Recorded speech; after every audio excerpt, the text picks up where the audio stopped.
என்ன நயன்தாராக்கா இப்படி உட்கார்ந்தாச்சு? வாங்கடிமா வாங்க.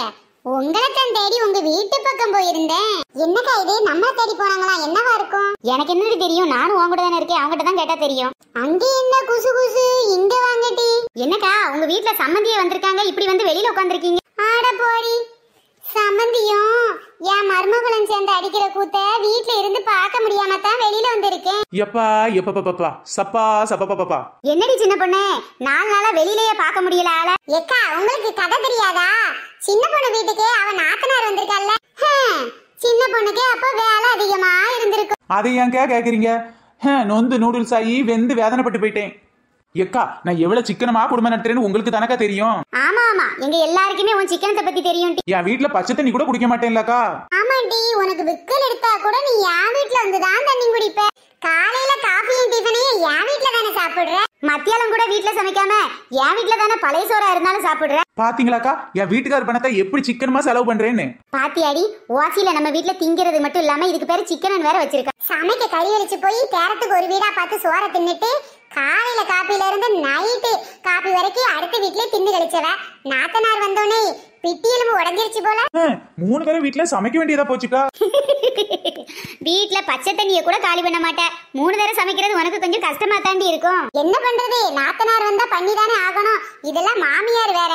எக்கா என் நாத்தனார கூட ஒரு லிஸ்ட்ல எடுத்துக்கலாம், ஆனா இந்த மாமியார் இருக்கு கொடுமை தாங்க முடியல. என்னடி சொல்ற? வீட்டுல அதிகமா வேலை இருந்தா நாத்தனார் கூட மாட வந்து ஒத்தாசி செய்ய மாட்டாங்க. அதை ஏன் கேக்குறீங்க?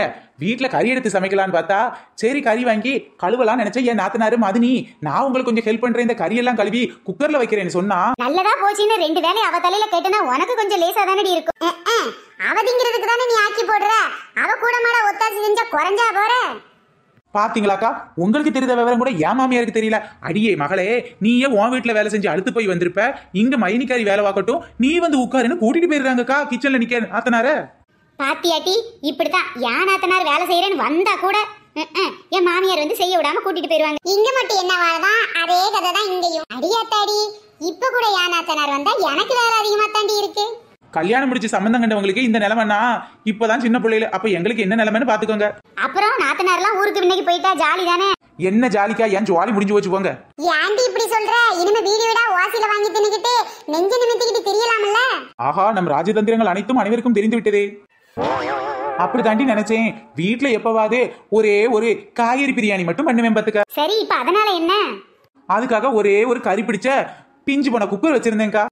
பின்ன கறி பிடிக்காம என்ன செய்யும்? குக்கர்ல சமைச்சா குக்கர்ல உள்பக்கம் கழுவுறதோட மட்டும் இல்லாம வெளி பக்கத்தையும் கழுவணும். கறி சட்டி தூறு மாதிரி குக்கர் இருந்துச்சு. அன்னைக்கு உன் வீட்டுக்கு வரும்போது பார்த்தேன்டி. பாத்திரம் கழுவ கொஞ்சம் சோம்பேறி தானக்கா. என் வீட்டுக்காரரு வர வர ஒழுங்கா கழுவுறதே இல்ல பாத்துக்கங்க. பாத்திரம் கழுவுறதுக்கு இங்கே கிளாஸ் நடத்துறாங்களாண்டி. என் வீட்டுக்காரருக்கு 2 நாள் ட்ரைனிங் கொடுக்கலான்னு இருக்கேன். ஆட போங்கடி, என் மருமக என் மவனை என்னைக்கோ கிளாஸுக்கு அனுப்பிட்டா.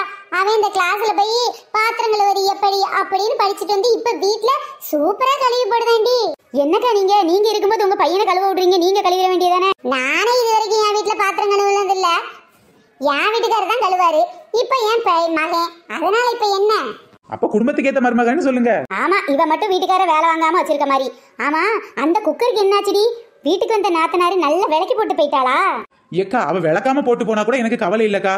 பின்னேண்டி இவ்வளவு சலிச்சுக்கிற? குக்கர்ல கொஞ்சோண்டி சிக்கன் பிரியாணி மிச்சம் இருந்துச்சு, ஒரு 2 ஆள் சாப்பிடலாம்க்கா. அவ்வளத்தையும் தின்னுட்டாளாட்டி? ஐயோ அக்கா, பிரியாணி தின்னா கூட பரவாயில்லையே. அடியே, என்னதாண்டி உன் பிரச்சனை? சரின்னு ஒரு தூக்குவாளி எடுத்து கொடுத்து, எம்மா நாத்தனாரே பிரியாணியை தூக்குவாளியில கொண்டு போ, அடுத்த தடவை வரும்போது மறக்காம கொண்டு வான்னு. சரியா தானே சொல்லிருக்கேன், இதுல என்ன தப்பு இருக்கு? நான் சரியா தானக்கா சொல்லியிருக்கேன். அதுக்கு ஏன் மாமியாரே ஒரு கம்பு பை எடுத்துட்டு வந்தாங்கக்கா. சேச்சா, பையிலலாம் தட்டி கொடுத்தா நல்லாவாதடி இருக்கும். தூக்குவாளியில தான் வச்சு கொடுக்கணும், அதுதான் ஒரு மரியாதை. ஐயா முழுசா கேளுங்க, கம்பு பையில என்னது வச்சாங்க தெரியுமா? கவர் எடுத்து போட்டு கம்பு பையில பிரியாணி வச்சிட்டாங்களாட்டி. ஐயோ என் வீட்டு சங்கதி தெரியாம பேசுறீங்க. சமையல் பண்ணும்போது என் நாத்தனார் சொன்னா, அண்ணி உங்க குக்கர் நல்லா விசில் அடிக்குது அண்ணினா. குக்கர்னா பின்ன விசில் தானடி அடிக்கும். கபடியமா விளையாண்டு காட்டும். அவ வீட்டு குக்கர் ஒழுங்காவே விசில் அடிக்க மாட்டேக்கான். வெக்கம் கெட்டவளுக்கு குக்கர்ல கூட விளங்கல போல. ஆக மொத்தம் என்னதாண்டி ஆச்சு? என் குக்கர் 3 விசில்ல நல்லா சிக்கன் மட்டனும் வேகுதுன்னு சொல்லிட்டு கம்பு பையில தாய் மகளும் சேர்ந்து குக்கர் எடுத்து வச்சுட்டாளுக்கா. அப்படியாட்டி? பிரியாணினா பிரியாணியை மட்டும் கொடுத்து விடுவாங்கன்னு பார்த்தா குக்கரோட சேர்த்து கொடுப்பாங்க. அண்ணி குக்கர் நல்லா இருக்கு நானே வச்சுக்கிறேங்கா. என்ன சொல்றதுனே தெரியல. பக்கத்துல வேற மாமியாரு மாண்டேன்னு சொன்னா நல்லாவா இருக்குன்னு சொல்லிட்டு மண்டே ஆட்டிட்டு வந்துட்டேன். அடப்பாவமே, பிரியாணி கேட்டது கூட தப்பு இல்லட்டி, ஏன் குக்கரையே வாங்கிட்டு போனா தப்பு இல்ல. அதுக்காக உன் கறி பிடிச்ச நாத்தம் பிடிச்ச குக்கர் போய் வாங்கிட்டு போயிட்டாளேடி. இப்ப குக்கர் வாங்குறதுக்கு என்ன பண்றதுன்னு தெரியும். ஆமா, உன் மாமியார் கம்மல் தொலைஞ்சு போயிட்டதா வீதி வீதியா தேடிக்கிட்டு இருந்தாங்களே, என்னாச்சுடி? அப்படி கேளு சங்கதியா, குக்கரை தூக்கி மகட்ட கொடுத்தாங்கல்ல, அதான் தூங்கும் போது ஒத்த பக்கத்தோட கலட்டிட்டேன். அடி பாவி, குக்கர் வேண்டி மாமியார் காத்துல கிடக்க கமலையாட்டி கலட்டின. பின்ன அவங்க மகளுக்கு வேணும்னு அவங்க வாங்கி கொடுக்க வேண்டியதானே. நான் சீதனமா கொண்டாந்தா ஏன் அழுக்கு குக்கர் கொடுத்தா சும்மா விடுவேனா? அதான் தூங்கும் போது கம்மலை கலட்டி வித்துட்டேன்க்கா. சின்ன பொண்ணு, இந்த வில்லத்தனத்தை பண்ணது நீதான். இத தெரியாம உன் மாமியார் வீதி வீதியா தேடிக்கிட்டு இருக்க. தேடட்டும். பிரியாணி தூக்கிட்டு போறதுக்கு பதிலாக குக்கரையே தூக்கி கொடுத்தாங்கல்ல, இப்ப கம்மல் இல்லாம திரியட்டும். நாளை பின்ன பிளாஸ்டிக் கம்மல் வாங்கி போட்டா தான் புத்தி வரும். அடியாத்தாடியே, இம்புட்டு விவரமா இருப்பேன்னு உன்னை நினைச்சு கூட பார்க்கலட்டி. ஐயோ, போன வாரம் இப்படித்தான் ஏன் கம்மலை காணும். ஒருவேளை என் மருமக தான் கலட்டி இருப்பாளோ?